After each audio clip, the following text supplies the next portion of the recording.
Both skyscrapers are on fire. The evacuations have been underway. That the United States on this day is under attack. The other side of the barrier! The other side! Most did what they could to escape the rain of wreckage and smoke. But others ran toward the burning buildings. Emergency first responders hoping to rescue the wounded. Hospitals throughout New York stood by, but few patients arrived. Today, the casualties from 9/11 are finally showing up.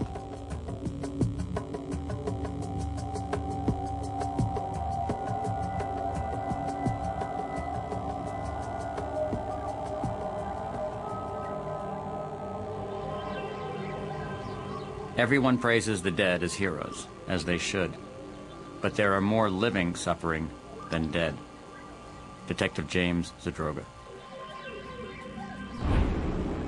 I put my gear on and jumped on the bike and raced to the South Tower. And, you know, when I got off the Brooklyn Bridge, it was pretty bad. As soon as we hit West Side Highway, it looked like a war scene. And at that point, basically all we could hear was, you know, sirens. And I said that I'm an EMT, I should go down and help out, do whatever we can. I was set up for triage down below for kind of walking wounded as they came out. I had called my wife and I said, Lori, something bad has happened in Lower Manhattan. I just want to call you to tell you that I'm okay.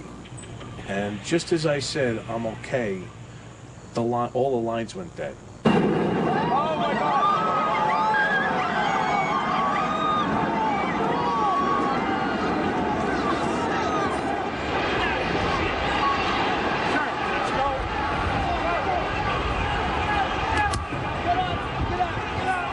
I looked and I just saw this wall of black and gray coming at me.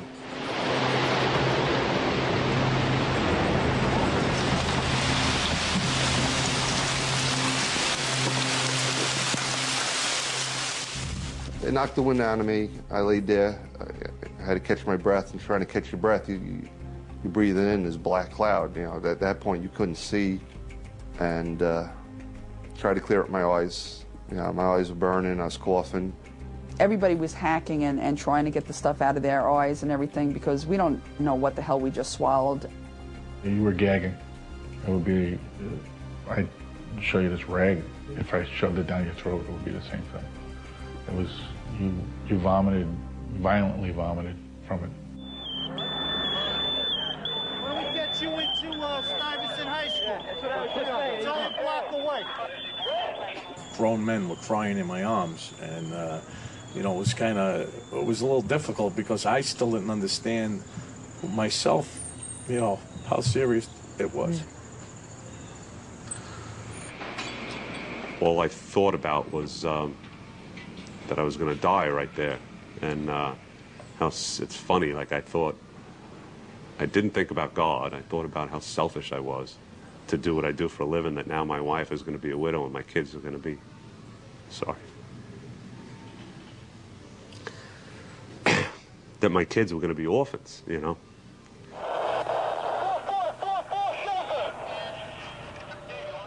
The dust cloud and the dust and I'll never forget the quietness of the office papers just, you know, floating in the air.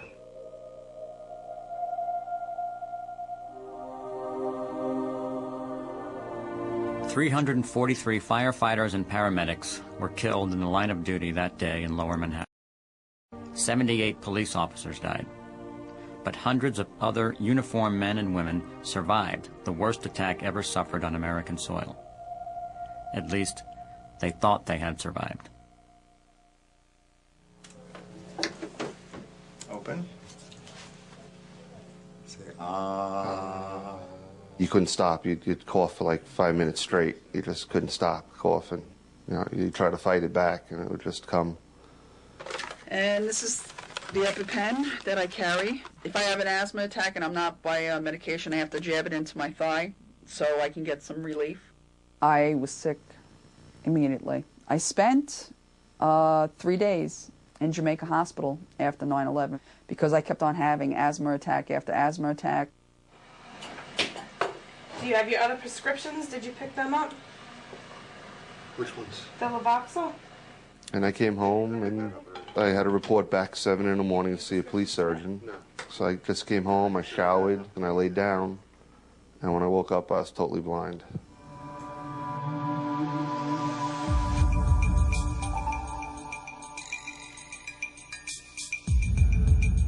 In the wake of the attacks, President Bush immediately signed a major disaster declaration, activating the FRP, the Federal Response Plan.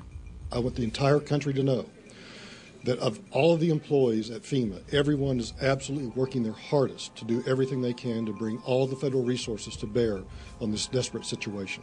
The Homeland Security rules and Presidential Decision Directive 62 mandates that the Environmental Protection Agency be the lead agency for the activities where there's a terrorist attack as it relates to environmental protection. Christy Todd Whitman, the administrator of EPA, went to New York City and addressed the people there. We've had concern. We're going to continue to monitor, but right now, as I will tell you, everything we're getting back from the sampling that we're doing is below background levels. There is not a reason for the general public to be concerned. It's not going to be a particular hazard unless you have breathing difficulties, a heart condition, and you shouldn't be out here walking around and trying to get exercise. So that's not appropriate, obviously. Anybody with half a brain would probably look at that cloud and say, this can't be good for you. But, you know, unfortunately, when you're called to war, you don't say, well, I'm not going in there, you just go. But what exactly was in that burning pile where the World Trade Center once stood? According to final studies later published by the EPA and other government agencies, a devastating toxic soup containing more than 2,500 contaminants. Asbestos fibers, once inhaled, cannot be expelled by the lungs and cause various cancers. Benzene, another carcinogen, suppresses the immune system and can cause leukemia. Mercury is toxic to the nervous system, and especially the kidneys. Lead and cadmium are toxic to the respiratory tract and can also cause irreparable kidney damage.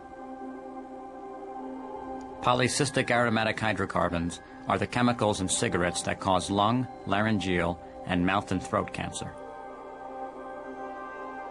PCBs commonly cause severe skin rashes and can also cause liver damage.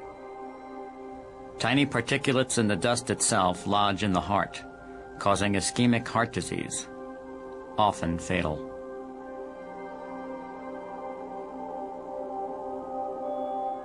You see 210-story buildings collapse and nothing's more than small little pieces.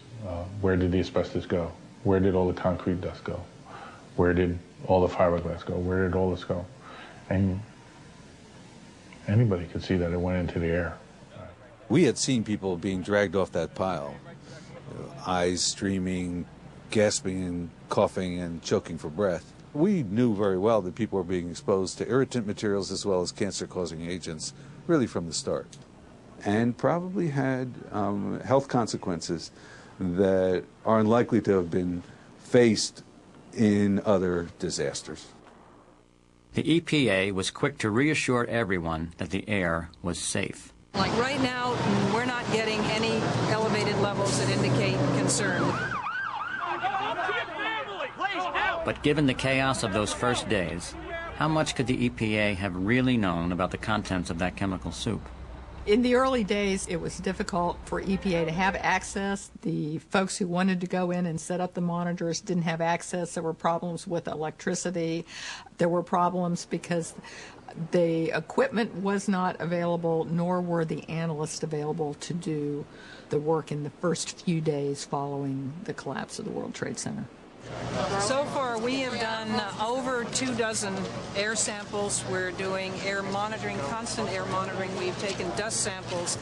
In fact, by September 13th, the EPA had taken only 10 ambient air samples in Lower Manhattan, according to the EPA's own data published later.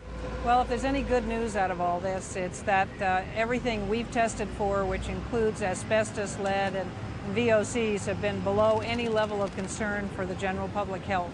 Certain toxins had not been tested. There were other contaminants of potential concern, and those included PCBs, PAHs, dioxin, and I believe some other metals. You cannot find what you don't look for. This is true. And the agency could have done a much better job of looking. It's not a health concern. Now, it's not nice. I'm not saying this smells nice. I'm not saying this is nice. But from a real health problem, we don't have to worry. But according to a report later issued by its Inspector General, the EPA's reassuring public statements that week were not based on science. They were based on Whitehouse policy.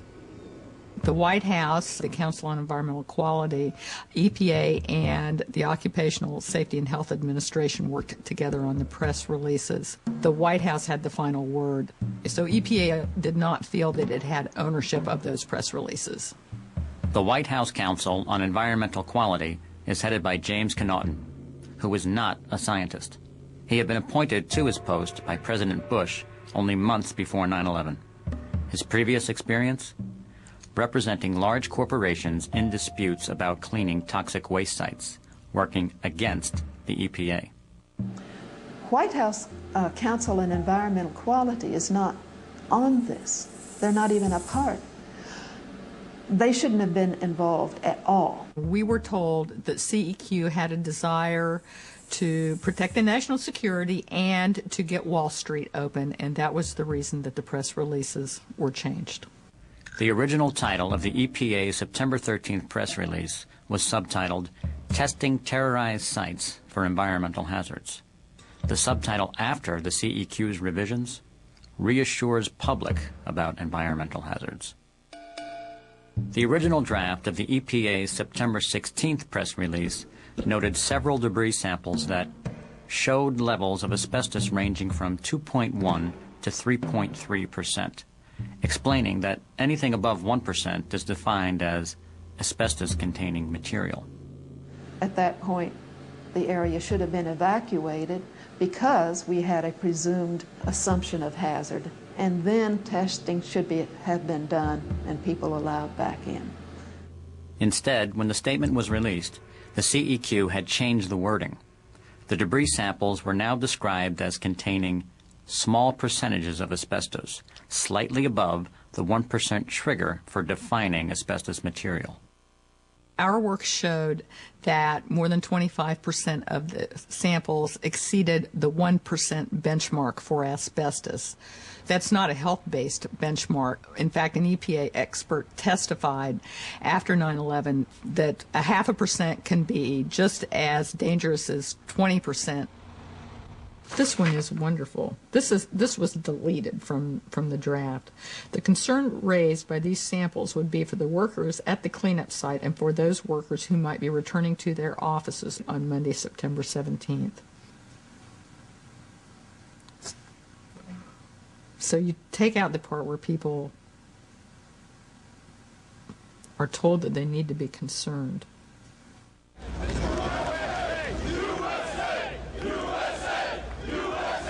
When the president visited Ground Zero on that first weekend, his message was clear. This was not a time for caution, but for action. I can hear you, the rest of the world hears you, and the people who knock these buildings down will hear all of us soon.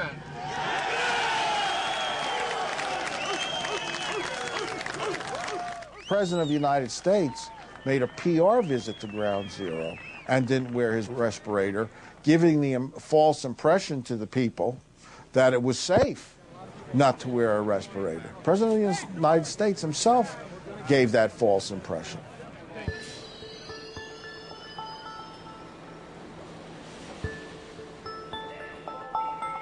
There appeared to be a great motive to return everything back to normal as quickly as possible, particularly in the financial district. I'm looking forward to getting back to work. Do you know know the condition of your office? I believe we're fine. I've been told we're fine. I live down here. I haven't been back home, but I know that it'll be fine. We're told that they have checked the air quality and that it's all right, but I'm always dubious about something like that. I'm hoping it's all right. I'm not happy being in the area. Ladies and gentlemen, our heroes will now open the marketplace. The green button.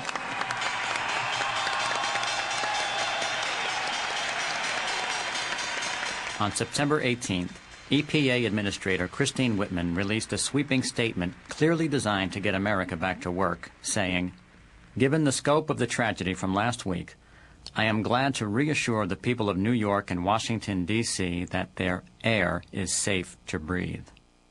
I was horrified. We knew that she couldn't have been addressing all the irritants that were present in the air, and we knew that very little monitoring had been done at that time. And I strongly suspected that it had economic and political motivations rather than it being based on a real concern for public health. The air quality is safe and acceptable. And I know there are people that are concerned about it and people that are worried about it, but that's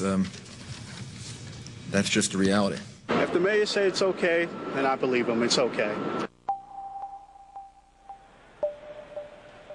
With Wall Street open for business, others who worked in the area were expected to return to their jobs. People were brought back into contaminated areas when they should not have been. They were put at tremendous risk. And when we returned to the offices, there was dust all over the insides. There were 3 to 5 inches of dust on the window sills, and the windows were old anyway, so the dust kept seeping in through the windows. We were stuck with that for 6 months. And at the beginning of the disaster, a number of my colleagues were walking around at work, like me, wearing a heap of respirator on their face. But you can imagine trying to talk on the telephone and practice law when you're wearing one of these. I sound like Darth Vader, frankly, when I'm wearing one of these. Within months, workers in the area began to report respiratory illnesses. And they were being transferred out or relocated because they were coming down with asthma. Sometime in January, I started with the nosebleeds. And then I started to get this soreness in my chest. At this point, I have become allergic to every known antibiotic. I have had so many episodes of bronchitis and pneumonia that I am now allergic to everything.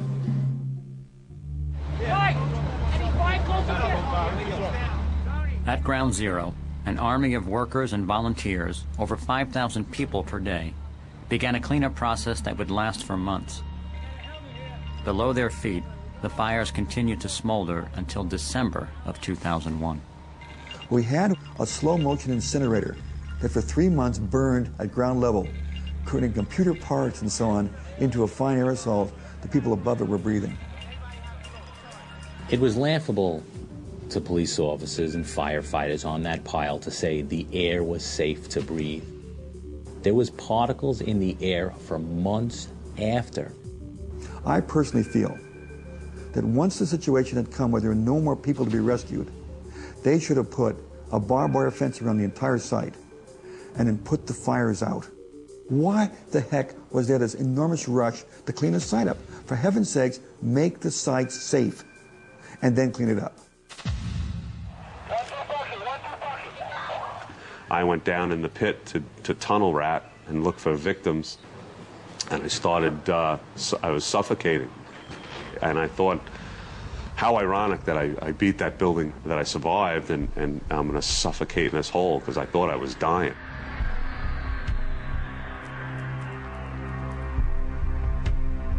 I was not given a respirator.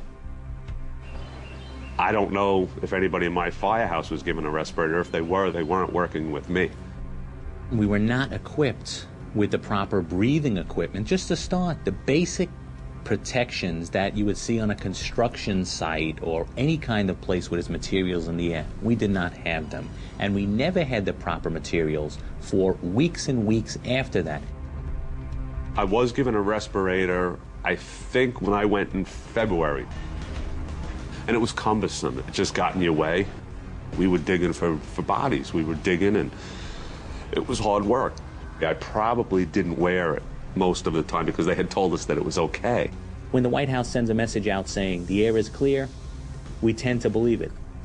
No one was allowed into the Pentagon cleanup without the proper respirators, without washing down so there would not be air release. But in World Trade Center it was totally opposite.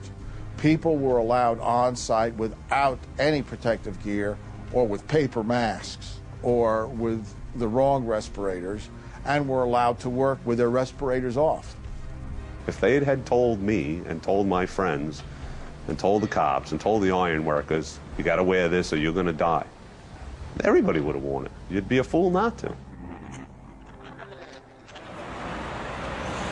It was months before any systematic decontamination procedures were put in place.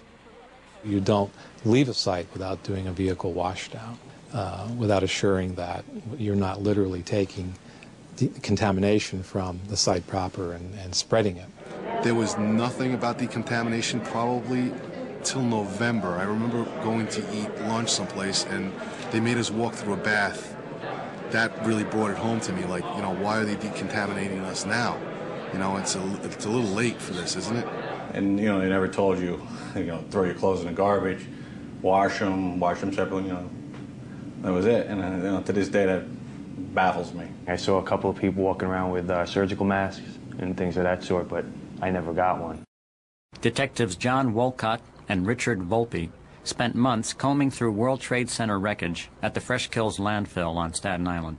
We'd go out and with rakes and shovels and stuff and just go through all the debris looking for, body parts and different things of that sort to make identifications. The weird thing was it was very cold when we were up there. I believe it was in the middle of the winter, but the ground wasn't frozen. The ground kind of like bubbled underneath your feet, which was kind of strange to me. And it was like, that can't be healthy. You're coughing a lot. I mean, for days after, we're coughing up blood and different things like that. After 9/11, I developed a cough, nasal congestion, burning in my ears really bad, and I really never thought about it. I went to the doctors. I tried not to go out sick. And then I went on vacation in 2004 with my family, and I came back to my 40th birthday.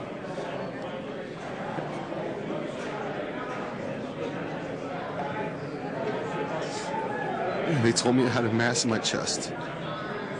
And I'm not crying for myself. I cry for my family because I'm worried about them being without me.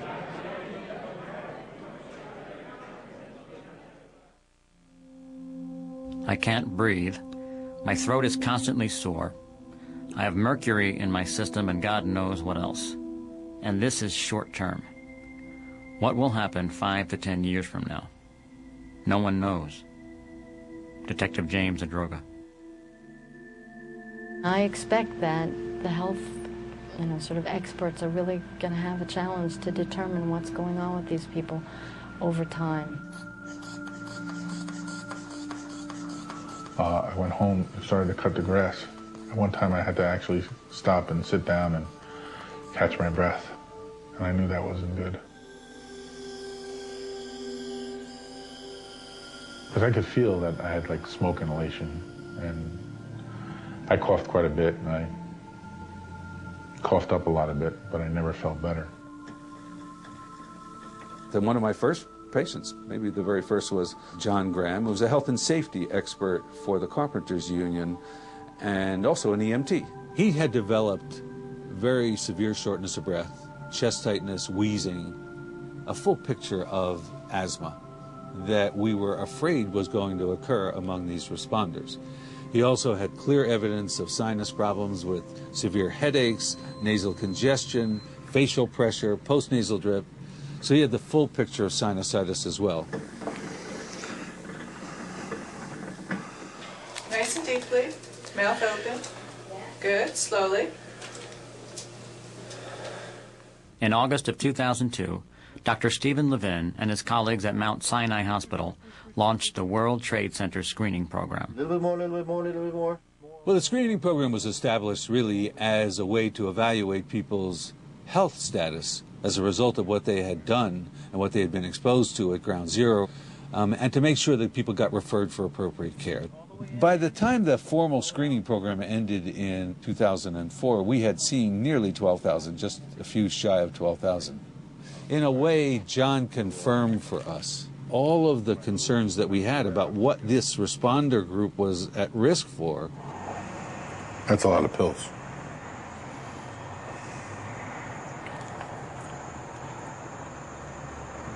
It's progressed. The asthma and the reactive airway disease and the burns in my esophagus and lungs were initial. And now with the sinuses and the reflux and the heart are relatively new, I would say in the last 3 to 4 months.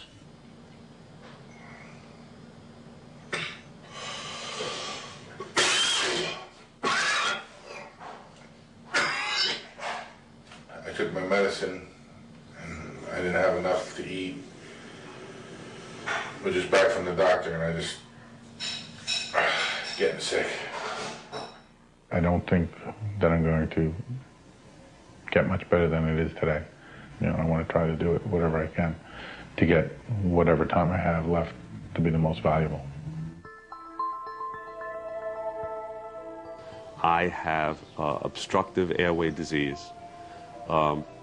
From what I understand, it's asthma, but it's not asthma.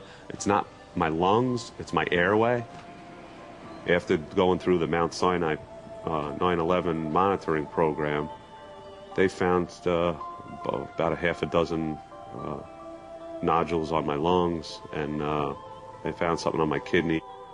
For 2 years after he worked the pile, firefighter Tim Duffy avoided going to the doctor until an injury forced a visit.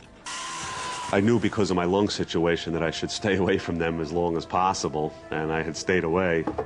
The fire department doctor just looked me straight in the eye and said, "You're done." And I said, "I can go home now?" And he said, "No, you're done. You're never going back to the firehouse." And I was crushed. I was crushed. It is what it is. You take this test, your lungs are bad, you're done. They kicked me off the job. I didn't look to get off the job. You know, you try to do the right thing for your family, you know. Trying to build them something here that when I'm gone, you know, that she has something. I don't think I'll ever be able to go back into the workforce. I'm such a liability. I don't know anybody that'd hire me medically.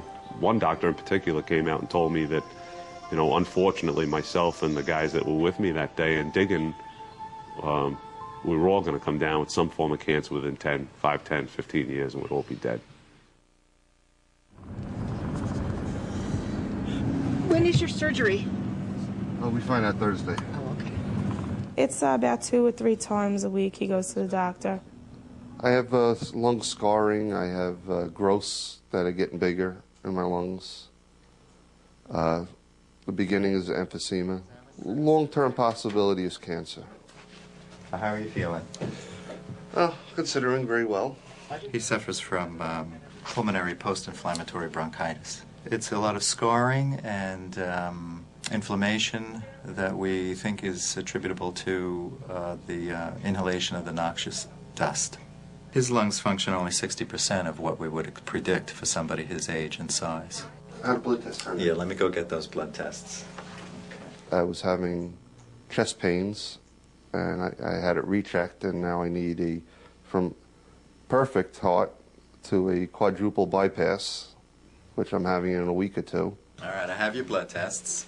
I thought that I was going to be able to tell you that your heart disease and your cholesterol problem is all genetic, but the blood tests really don't suggest that. So it would suggest that there might be something else going on.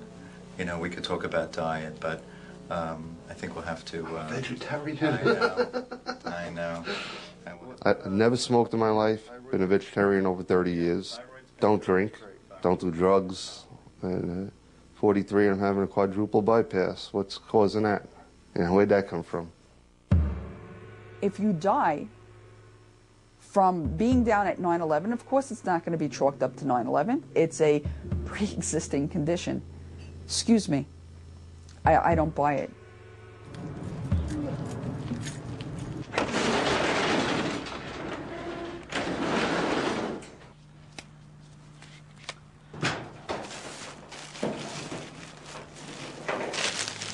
see as I'm taking it out, the dust is coming up. As time has gone on, I've had more symptomology, more illnesses. In 2003, I was hospitalized for 3.5 weeks because they couldn't find out what was wrong with me. And they did a spinal tap to try to catch the toxins as they were moving through my system. And they weren't able to trace it. This is my sanity coming out and dealing with the rose bushes.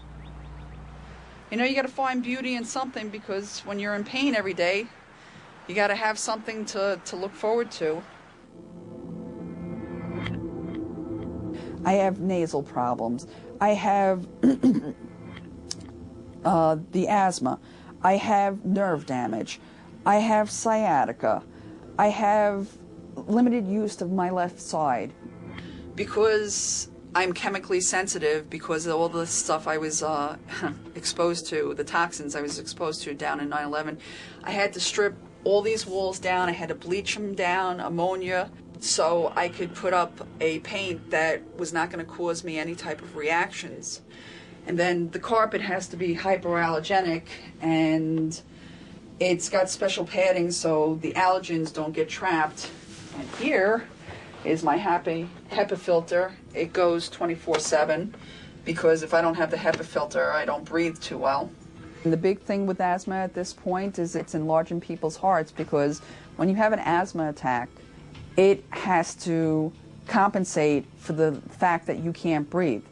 So now people who have asthma down at ground zero are worrying about chronic obstructive pulmonary disease, which all has to do with breathing. All EMS is left in the dust, just like it's left on here. It's all dust. All of us left in the dust.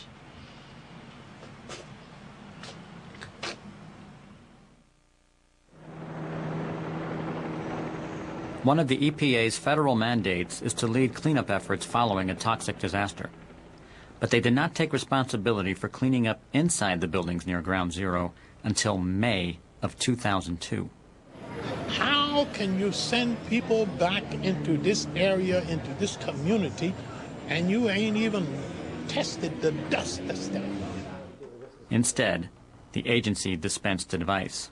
If you go back home and you have a dusty environment, get yourself a certified asbestos cleanup operation to help you with it.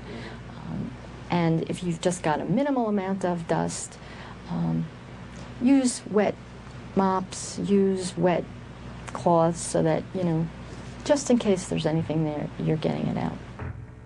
For the indoor air, there was some confusion. The EPA said that it did not early on participate in the indoor air regulatory activities because the city of New York said that it didn't want the help. That's what EPA said. The city of New York said that was wrong, that it would have accepted any help it could have gotten.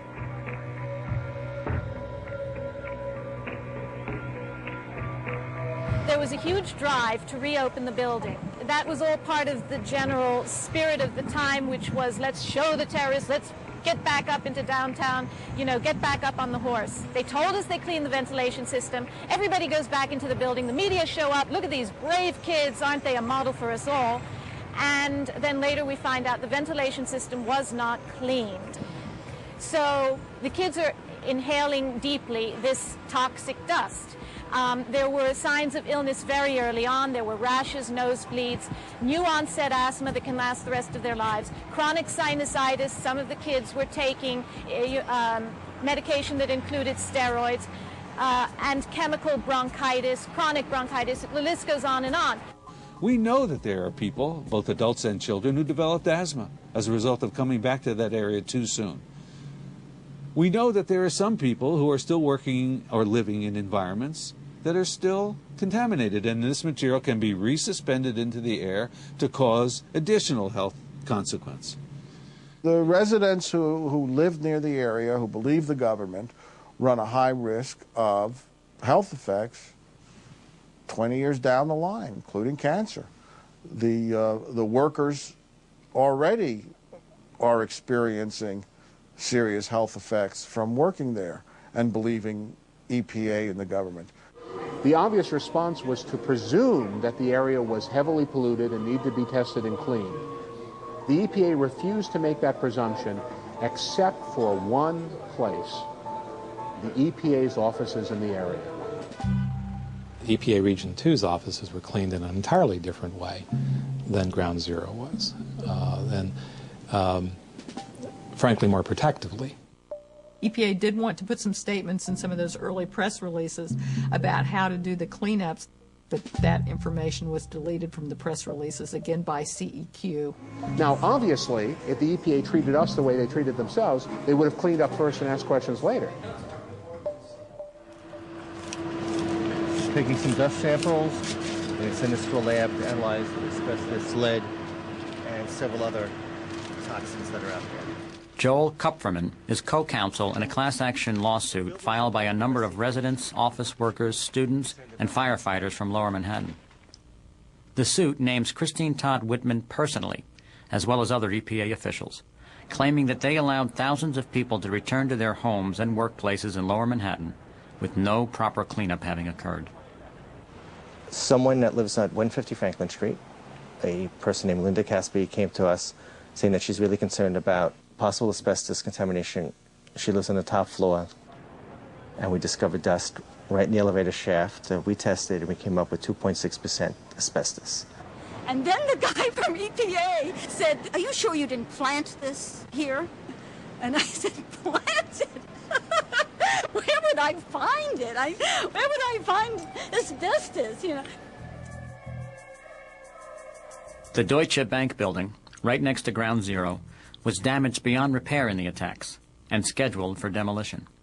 Massive quantities of World Trade Center dust permeated the entire structure. Today I'm releasing documents that show extraordinary levels of contamination present in the Deutsche Bank building.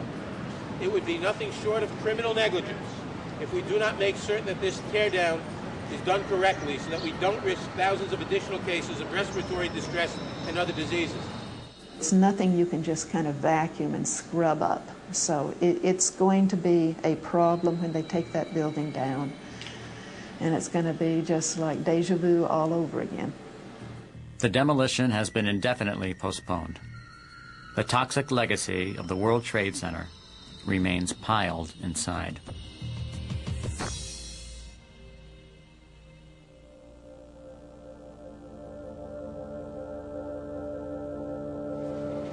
I got the kids with me, and I'm in uniform, and we're on the higher levels, and we hear the North Tower get hit. We go over into the window and look at it, and the tower's on fire, and I'm like, oh my God, we got to get out of here.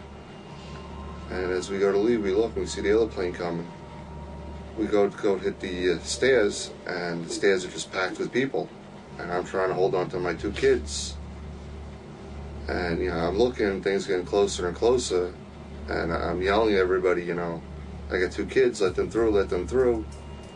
And then I hear a loud crash, and I wake up in a cold sweat. He doesn't go to sleep. He's afraid to go to sleep. He's still afraid to go to sleep.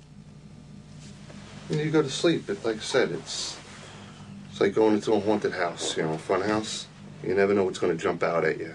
It's like that falling asleep. It's like a waiting cat ready to pounce. Chris Bauman's bypass heart surgery has been successful, but recovery will be slow. The healing is doing fine. There's no infection.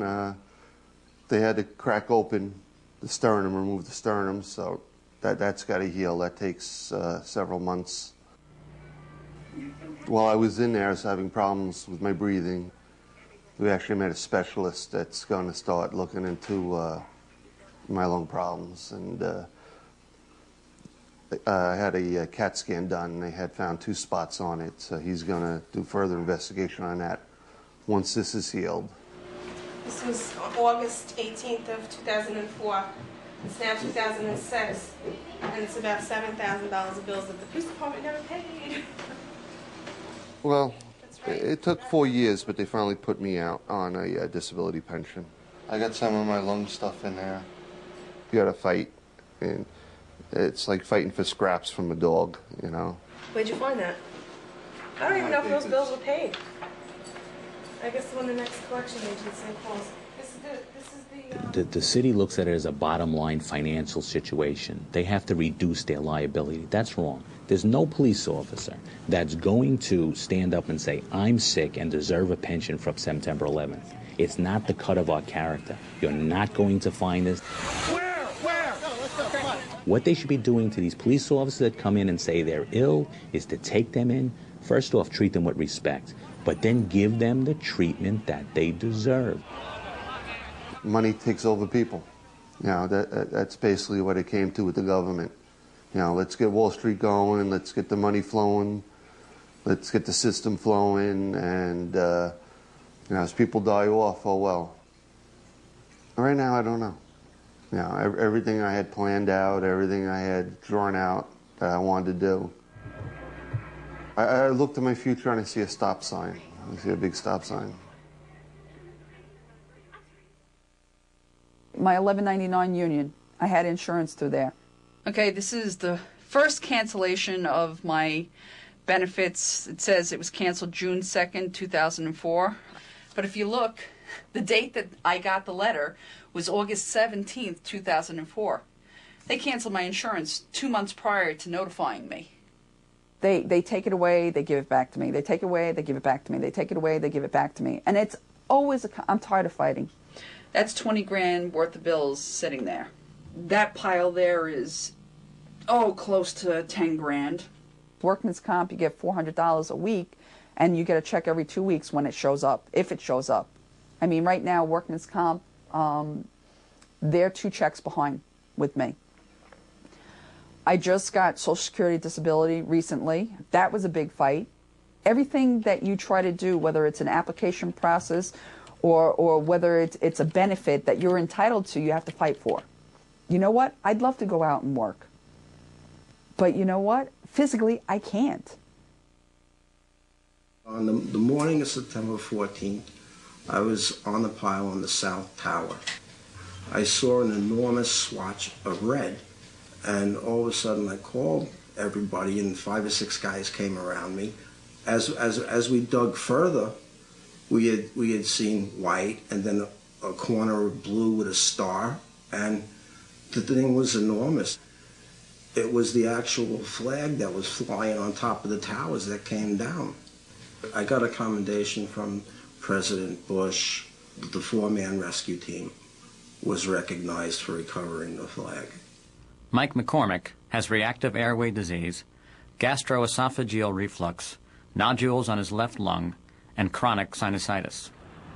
But in order to receive workman's compensation, a judge needs proof that he was even there, despite his citation from President Bush.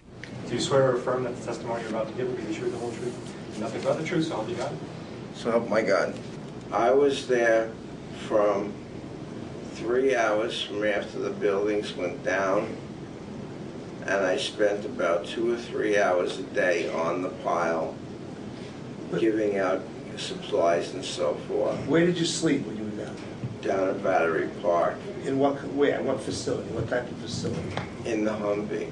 In terms of awards, we'll make the following findings. From October 20th, 2004 to date, and continuing, the claimant will be paid at a rate of $200 per week. The claimant can be classified as having a permanent partial disability. After over a year and a half, Mike McCormick has finally won part of the workman's compensation coming to him. Others have not been so successful. Every time you go back for a review, it's 3 or 4 months. 90 days, 90 days, 90 days. Wow.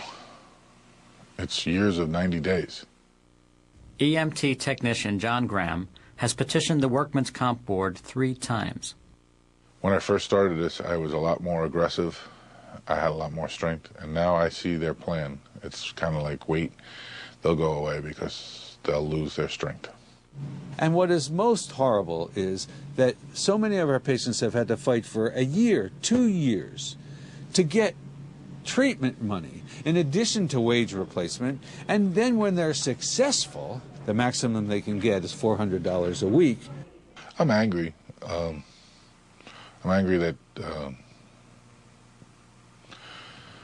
people can't move quicker. You know, like Social Security, come on, guys. Are you going to give it to me post-mortem? John's mounting bills forced him to rent out his home to tenants. He moved into a basement next door. The last time we spoke, you had a nice house right next door, right? Right. I'm not really, as you can see, I'm not really that needy. I can live just a little place to lay my head, but it's still very difficult. And this living situation I'm in now is not any good for my health at all. It's cold, it's damp, it's unheated, it's unlit, I guess it's close to homeless as you can get with still having a roof over your head. I'm on medication to lower the pressure of my kidneys. My kidneys have a tremendous amount of pressure on them, and they've kind of imploded. They're bleeding and leaking protein and that kind of stuff.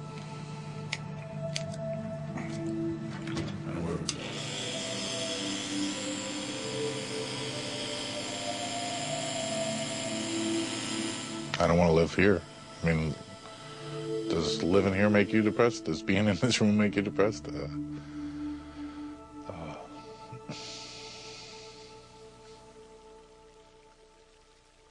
The same kind of illnesses are seen in both groups, whether they came on 9/11 itself or came, let's say, at some point in latter October to join the rescue and recovery efforts. I believe it was like 6 or 8 months after September 11. Basically, I was having chest pains and shortness of breath, and they did blood work, and the blood work came out so bad that they thought it was a mistake. Detective Richard Volpe has contracted a rare kidney disease.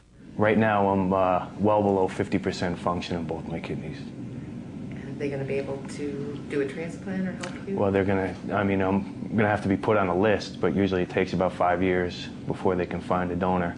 So I'll probably end up on dialysis before. It's irreversible, the damage. His partner, Detective John Wolcott, went to the hospital after collapsing from shortness of breath. I found it very weird that I was asked a whole handful of questions about was I ever exposed to radiation or benzene, and I never really put two and two together until somebody at the hospital says, "You don't remember being exposed to benzene? That's an airline fuel." And all that green stuff you saw bubbling out in the landfill for months, that's radiation. He's been diagnosed with leukemia. It's hard. I mean, you know, my daughter she's 2 years old, so she's active, and she doesn't understand why I can't play with her 100% or whatever. I mean, it took 7 months for me to even lift it. They're both guys in their late 30s. One has kidney failure, one has leukemia. The only thing they had in common, other than being in immensely physically good shape and health, etc., is they worked for 5 months together, hand in hand at Fresh Kills. In September of 2004, David Warby filed a class-action lawsuit on behalf of first responders who had fallen ill.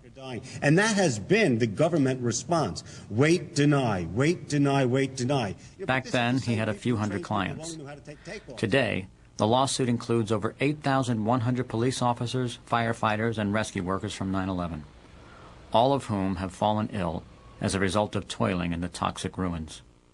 All of these array of blood cell cancers in the people I have who are alive, and some of the people I have whom are no longer alive, are statistically so overwhelming that it couldn't have been from anything else but this exposure.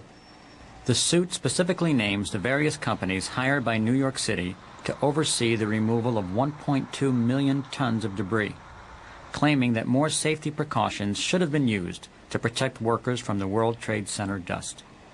When you have a carcinogen, such as benzene, and you have dioxin, which accelerates the carcinogen, and then you have lead and mercury, which act as immunosuppressants, all functioning at the same time, that which used to take 10 years to get in leukemia or cancer can take 2 years.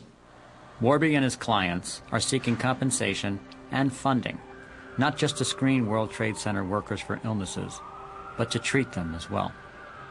I think that there will be long-term health effects, everything from mesothelioma to these awful respiratory illnesses, cancers, leukemia. Whoever held authority needs to be accountable. for what was not done. They told me it was safe. They told thousands of my coworkers that it was safe. And they're all sick now. And they're not helping us. Well, you're talking to a Native American. I once said, I think a few weeks after having the job, I let it slip. I said, I didn't know the government treats all people like Indians. In the class action suit filed against Christine Whitman by those living and working in Lower Manhattan, there has been a development. There is not a reason for the general public to be concerned. In February of 2006, federal judge Deborah Betts denied the former EPA administrator immunity, writing that Whitman's deliberate and misleading statements made to the press shocks the conscience. Her landmark ruling sets a precedent for holding federal officials personally responsible for making official statements that might endanger the public. All of us know that many, many people lost their lives on 9/11, yet many, many more lost their health. This is a long-term problem. Thousands are sick today, and they will probably need care for decades to come. Rescue workers in the future will be influenced by how the rescue workers were treated. If they learn that you run to a fire and you risk your life and you become sick and there's no medical care for you, I think that's a very dangerous message to put out to the American rescue volunteer and professional field. They don't want to acknowledge the sick who are living. I'm not the only one out there. Detective James Zadroga. Can you welcome Joseph Zadroga? Thank you. I hope I can get through this. I'm the father of James Zadroga, who was my son, but mostly he was my best friend. On 9/11, he arrived home to tell his wife that the towers were just struck. He told his wife, who was 7 months pregnant with a child, that he had to return to work. James stated to me many times that was one of the hardest things he could ever do. But he told her it was his job and he had to go, and he could never live with himself if he did it. Detective James Zadroga worked almost 500 hours at Ground Zero with virtually no protection. No, paper masks did absolutely nothing. He said within 5 minutes they were clogged up or he sweated, and he said half the time he couldn't even wear it. He said because it just didn't last.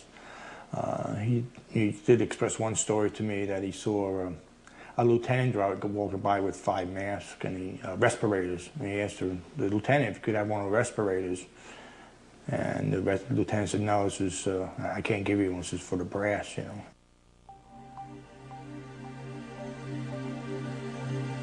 He started to develop, as they called the World Trade Center cough in October, which was roughly a month later. He started coughing, going to the doctor, thinking he had a cold or flu or croup or whatever. He was doing nebulizer 3 times a day. He was acid reflux. He had stomach problems. He had throat problems. He had short-term memory loss at this time. On January 5th, 2006, Detective Zadroga succumbed to black lung disease. When I went upstairs that morning on the 5th, I saw him laying on the floor.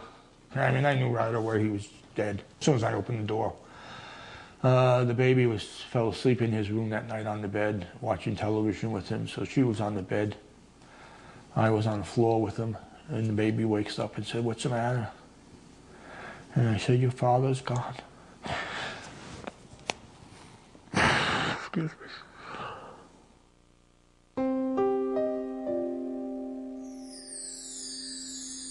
James Zadroga's death was widely reported as the first fatality officially linked to toxic exposure at Ground Zero.